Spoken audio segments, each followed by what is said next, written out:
Hi friends. எல்லாம் எப்படி இருக்கீங்க? எல்லாம் நல்லபடியாக விநாயகர் சதுர்த்தி கும்பிட்டுட்டிங்களா? கும்பிட்ருப்பீங்க. நல்லபடியாங்கிறத விட எல்லோரும் குடும்பத்தோடு ஹாப்பியாக கும்பிட்டிங்களாங்கிறது தான் என்னுடைய கேள்வி. கும்பிட்ருப்பீங்க கண்டிப்பாக. நான் நிதமும் இனி எல்லா வீடியோவிலையும் நான் உங்கள்கிட்ட இதை சொல்லுவேன். வாழ்க்கையில் கிடைக்காதது குடும்பத்தில் சந்தோஷம். அதை விட்டு விடாதீர்கள். இதை நான் இனி எல்லா இதுலேயும் சொல்லுவேன். கோவப்படாதீங்க. கண்டிப்பாக அதில் தான் உண்மை இருக்குங்கிறது ஒரு நாளைக்கு நீங்களே தெரிஞ்சுக்குவீங்க. நான் சொல்லிக்கிட்டே தான் இருப்பேன். சரியா? அப்புறம் சும்மா ஒரு 2 நாளைக்கு முன்னாடி என்னமோ ஒரு நேற்று முந்தானேத்து தெரில, நியூஸ் பேப்பரில் ஒரு விஷயம் படித்தேன். அப்புறம் என்னென்னா, எனக்கு இன்னும் உடம்பு சரியாகல. எப்படி பார்த்தாலும் இன்னும் ஒரு 10 நாள் ஆகணும். என்ன டாக்டரை திங்கட்கிழமைக்கு மேலே தான் போய் பார்க்கணும். அதனால் திங்கட்கிழமைக்கு மேலே போனால் எப்படி பார்த்தாலும் எனக்கு உடம்பு சரியாக 20 நாள் 10 நாள் ஆகும்னு நான் நினைக்கிறேன். டாக்டர் திங்கட்கிழமை பார்த்தா தான் தெரியும். அவர் அதை வச்சு தான் நான் திங்கட்கிழமைக்கு மேலே உங்களுக்கு அதை சொல்கிறேன். அதனால் முடியும்போது என்னால் முடியும்போது உங்களுக்கு போட்டுடுறேன் வீடியோ. ஏதோ ஒன்று விஷயங்கள் உங்களுக்கு நல்ல விஷயங்களை போட்டுடுறேன்.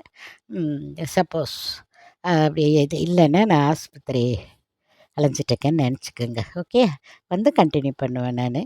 அப்புறம் சொல்ல முடியாது, அட்மிட் ஆனாலும் ஆக வேண்டிய சூழ்நிலை வரும். அதுக்காக தான் சொல்கிறேன்.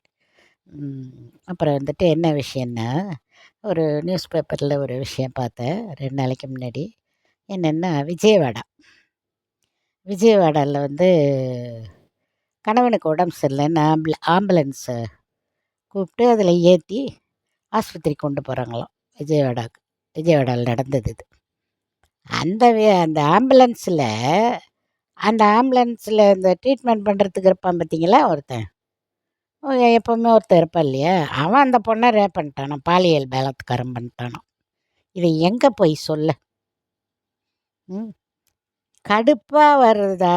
இது சில விஷயங்கள் நடக்கிறத பார்த்தா கோவப்படுறதா, சிரிக்கிறதா, இல்லை நம்ம அப்செட் ஆகி உட்கார்றதா, ஒன்றுமே புரிய மாட்டேங்குது. இது மாதிரி எங்கேயாவது கேள்விப்பட்டிருக்கோமா? விஜயவாடாவிலையும் நல்ல வேலைப்பா நம்ம தமிழ்நாடு. அதெல்லாம் இல்லைப்பா, அப்படிலாம் பேச முடியாது நம்மளால்.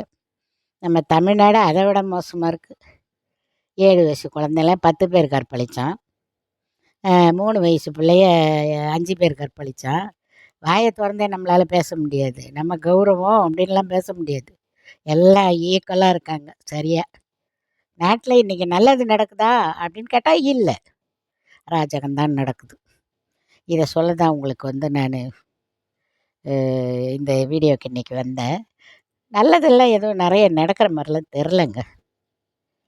அதாவது ஒரு காலத்தில் எங்கேயோ ஒரு மூலையில் ஏதோ ஒரு கெட்ட செய்திகள் நடக்கும், நம்ம அதை பார்ப்போம் கேட்போம். அதுக்கே பயந்துட்டு அது பெருசாக இதெல்லாம் பண்ணுவாங்க. இப்போல்லாம் என்னென்னா, இது எங்கே திரும்பினாலும் கெட்ட செய்திகள் தான் பார்க்குறோம், கேட்குறோம், பயப்படுறோம். ஒருத்தரை பற்றி தப்பாக இல்லை, எப்பா நீ தப்பு பண்ணுறப்பா அப்படின்னு அன்பாக கூட சொல்ல முடியல. அவன் அடுத்த செகண்ட் நாக்கிலேருந்து டொடக்குன்னு அப்படி நீட்டுறான் பிளேடை. நம்ம எங்களை போட்டு தள்ளுவானோன்னு பயமாக இருக்குது.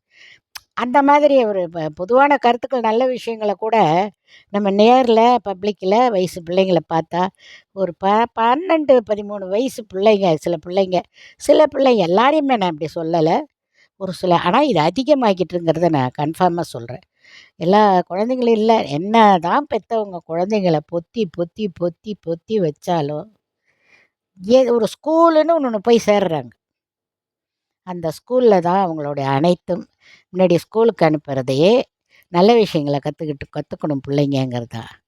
ஆனால் இன்றைக்கி எந்த ஃபோனில் உட்காந்து எத்தனை பேர்கிட்ட என்னென்ன பண்ணலாம், எத்தனை கோடி அடிக்கலாம், எத்தனை ஃப்ராடு பண்ணலாம், எவன் லைஃப்பை கெடுக்கலாம், இதுதான் இன்றைக்கி நடக்குது.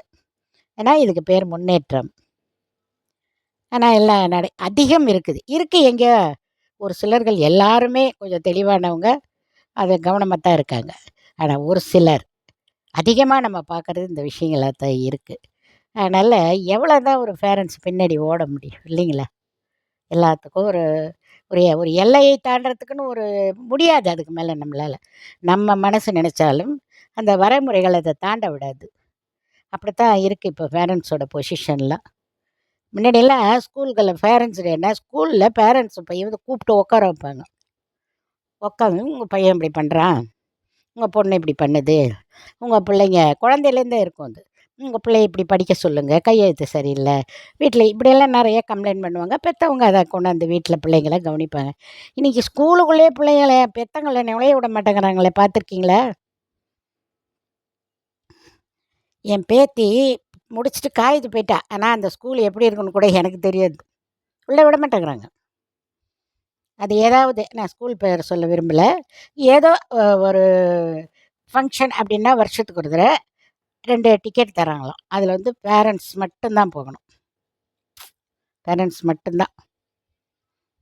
அது கூட வந்து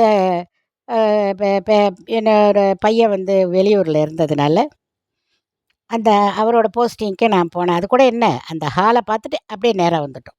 அவ்வளோதான். அந்த ஸ்கூலு எந்த அளவில் இருக்குது, எவ்வளோ லென்த் இருக்குது, எவ்வளோ இதெல்லாம் நமக்கு தேவையில்ல. நம்ம ஒரு இது பேச்சுக்கு சொல்ல வரேன். எவ்வளோ பிள்ளைங்க விளையாட கிரவுண்டு, எவ்வளோ பெரிய ஸ்கூல், அதெல்லாம் ஒன்றுமே தெரியாது. ஆனால் முடிச்சுட்டு வெளில வந்துட்டான். அப்படி இருக்கு இன்னைக்கு. பெற்றவங்களும் ஆசிரியர்களும் கலக்கணும் முதல்ல. அதுவே கிடையாது இன்றைக்கி ஸ்கூலில். அப்புறம் எங்க தவறுகள் போய்க்கிட்டே இருக்கு. அடுத்த வீடியோவில் பேசுவோம். டைம் அதிகமாயிடுச்சு. பை.